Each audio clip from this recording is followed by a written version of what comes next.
I want to tell you something a little embarrassing. I've spent the better part of 20 years building and leading technology organizations, AI strategy, automation at enterprise scale. I've been in a lot of rooms where we talked about machine learning and large language models before most people knew what they were. I've led global teams building infrastructure that's probably right now replacing and reshaping a lot of our global industries. I've been part of that. And the most sophisticated leadership framework I've ever used, the one that actually works, I invented at my kitchen table for my kids around dinner. I know, I know, just stick with me. My name is Tanner Lee Bechtel, and this is Humanity Leads.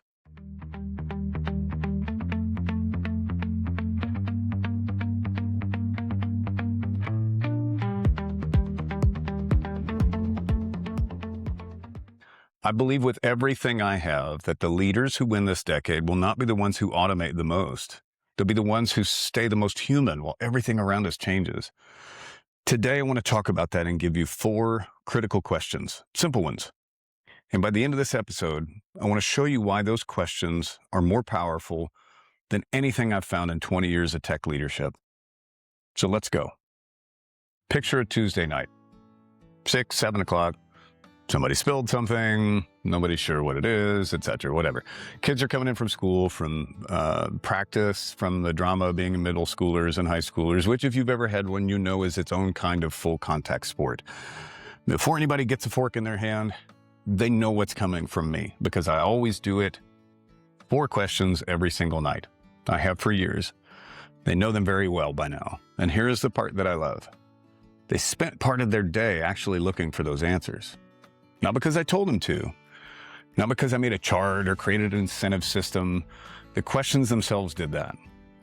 They started living their days with a slight tilt toward noticing things, proud things, honest things, things of gratitude, things they did for somebody else. And I did not set out originally to build a leadership framework. I just set out to raise good humans.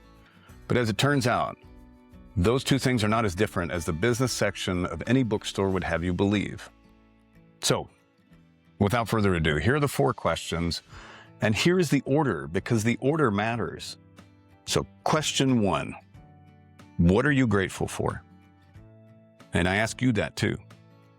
We start with gratitude every time, not because it's the easiest, though it is, but because of what it does to the room. You can't hold a grudge and genuine gratitude at the same time. It's neurologically very difficult. So I start there intentionally. Before we ask anyone to look at themselves honestly, we open the door with something warm. Now, I have to be straight with you about something. Most gratitude practice, in leadership especially, is completely performative. It's nonsense. The shout out to Sarah slide before the QBR, or the gratitude jar in the break room that nobody's touched since onboarding, right? The LinkedIn post that starts with, "I'm so humbled and grateful to announce." We've all seen it. Nobody's buying it. Nobody believes any of it, including the people writing it. Gratitude as a leadership practice is not a slide. It's a discipline. It's the practice of noticing what's working before you fixate on what's not. It's catching the person who helped you before you take the victory lap alone. It is pausing, even briefly, to find something worth acknowledging before you rush to the next thing. My kids at the dinner table would sometimes say big things, a coach who believed in them, a friend who showed up when it mattered. Sometimes they would say the dog. Sometimes they would literally say the food in front of them. And I took every single one of those answers seriously every time. Because the habit of looking, the pause to find something worth being grateful for, that's the whole point. We're building a muscle, not grading an answer. Leaders who actually practice this, not perform it, lead teams that feel something different, teams that feel seen. And here is the thing about teams that feel seen. They do not need to be managed as hard. They already know someone is paying attention. That is not soft, that is powerful leverage. So question 2, turn inward. What are you most proud of? Question 2, always, what are you most proud of? Not how was your day? I'm going to say that again because I think it's worth saying twice. Not how was your day? How was your day gets you a shrug and, reaching for the green beans or what have you. It's the most well-intentioned, completely useless question we ask the people we love or the people we work with or our neighbors. I've watched that question get a shrug from a 7-year-old and a fine from a 45-year-old VP with 18 direct reports. And they both had the same energy about it because it meant the same thing. Closed, done, moving on. What are you most proud of today? That question can't be shrugged. It requires someone to go back into their day, look at what actually happened, and find something worth claiming. Try it this week. Ask someone on your team what they are the most proud of from the last few days. You're going to get one of two things. Either they light up and they will tell you something that reveals exactly what they value and where they are actually investing themselves, or they hesitate. And that hesitation is just as useful because it tells you they either do not feel safe enough to claim pride in front of you, or they genuinely can't find anything in the last week they feel good about. Both of those are extremely important information. Here's what I noticed sitting at dinner. The question trained my kids to live their days scanning for moments worth being proud of. Before they ever sat down, they were already sorting through their day, thinking about that, looking for the answer. This is a metacognition. This is intentional self-reflection. That is a superpower, and most adults never develop it because nobody ever asked them to. Leaders who build that habit in themselves and invite it in the people around them build teams that are self-directing, not because they manage well, but because they see well. So, question 3. What would you change? Now we're ready for the honest one. Question 3, what would you change? Not what went wrong. And I'm not splitting hairs here, but it's a very intentional word choice that I made. What went wrong puts you on the outside of your own story. It's a verdict. Something happened to you. What would you change puts you right back in the middle of it. It's a decision. You were there, you made choices. Looking back now, what would you do differently? One word, completely different culture. I watched my children internalize this difference without me having to explain the theory behind it. When something hard happened, a rough game or a fight, a test that didn't go the way they hoped, the question's not a courtroom, it's a workshop. What is the thing you can actually move? And over time, they stopped needing me to ask it. They started asking it of themselves. This is the whole goal, by the way. In parenting, and the same thing in leadership, your job is to make yourself unnecessary. Things happen on their own.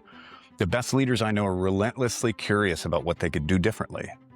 Not because they're insecure, but they understand that that is where the next level lives. That's what helps us get better. They're not looking for someone to blame. They're looking for a lever. Ask it in your next team retrospective or your next one-to-one. Not what went wrong this quarter. That makes us on defense. What would we change? Watch what happens to the room and watch the way people answer that question. The energy shifts from defense to design. That is the move. And I will tell you, a room designing its own next move is a lot more motivated to execute on it than a room that just got handed a corrective action or plan from someone else.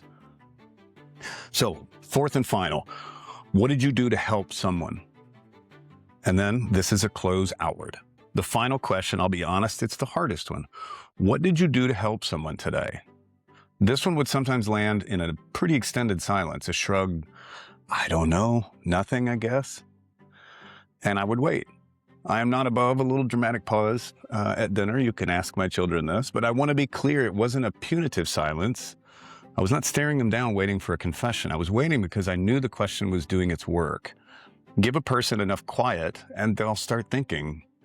And when my kids started thinking, they would remember the thing that they had already half forgotten, the door they held open, the friend who was sitting alone and how they went and sat next to him anyway.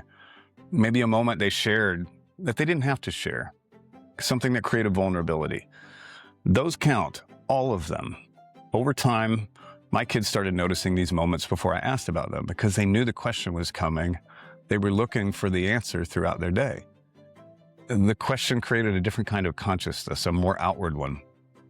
Now bring that back into your life in leadership. Ask yourself at the end of the day, what did I do to help someone?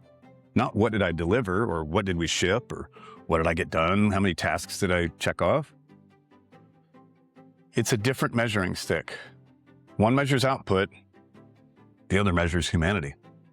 And in a world that is increasingly obsessed with measuring only the first one, the leaders who can also measure the second one are going to stand out in a way that is genuinely hard to replicate. I'll come back to that thought in a minute.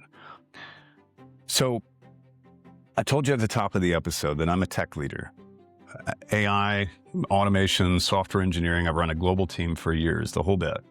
And I want to stay with that for a second because I think it matters to where we are. I've spent years inside organizations building systems to do what people used to do. Faster, cheaper, more consistently. And I believe in that word, genuinely. Technology, when it's designed and deployed thoughtfully, gives people back time and energy for the things only people can do. But here is what I've seen. On the inside of those organizations that you cannot see from the outside, the teams that win are not the ones with the best models. They're not the ones with the best systems. They're the ones with the most human leaders, the ones where someone, usually one person, maybe two, decided that throughput was not the only thing worth measuring, where they built a culture of reflection and accountability and genuine gratitude alongside the technical sophistication. I've watched brilliant automation strategies fail because people running them forgot the people. Their leaders had the skill, and I'm calling it a skill, to make things human. I did not build that conviction in spite of working in tech. I built it because of it. Being on the inside of automation at scale is what taught me clearly and without much ambiguity that empathy is the actual superpower. The human edge is not soft, it's the competitive advantage. And the dinner table, the 4 questions, that practice, the one I invented for 9-year-olds, is, in my professional opinion, one of the cleanest operating systems for building that kind of leader that I've ever come across. So I'm not standing here as someone who chose humanity over technology. I'm standing here as someone who knows both and is telling you that humanity leads, always. Okay, one more thing before I give you homework. Here's what I eventually figured out about why those 4 questions worked. It was never just the questions. It was the ritual, the repetition, the knowing they were coming. My kids started living their days slightly differently because they knew I was going to ask. They were looking for those answers in their life before they ever sat down to dinner. The questions did not just capture the day, they shaped it. Sometimes they would bring it up if I forgot it. The ritual created a gentle but consistent tilt toward an intentional living. That is what the best leadership practices do. They don't just evaluate, they orient us. They give people a lens through which to see their own experience before the experience is even over. Intentional living is not a personality type, it is a practice. And like any practice, it does not happen by accident. It happens because someone in the room keeps asking the question. In my house for a long time, that was me. In your organization, that has to be you. All right. So here's your one thing. Pick one of these 4 questions, just one, and ask it in your next one-to-one. Not as a framework you read about on a podcast or listened to, etc. Not as a technique you are testing. Ask it because you're genuinely curious about the person in front of you. And then, this part's super important, listen to the answer. The quality of your listening will determine whether you ever get a real answer or not. If you want to take it further, try the whole set on yourself tonight. Grab a notebook, grab a notes app, sit in your car for an extra 5 minutes before you go in the house. Ask yourself, 1, what am I grateful for? 2, what am I most proud of today? 3, what would I change? And 4, what did I do to help someone? See what comes up. You might be surprised. 4 questions, 20 years of distilled leadership. And the most honest answer I can give you about where real leadership comes from, it comes from this. It comes from being a good human first. The technical skills are real and they definitely matter, but the human ones are the ones that will define your legacy. I built a dinner table ritual to raise good kids. Turns out, I was also building somewhat of a compass. I'm Tanner Bechtel. This is Humanity Leads. Thank you for being here. It means a lot to me. If this episode connected with you, share it with one person who needs to hear it as well. That would be its own kind of helping someone today. And I'll see you next week.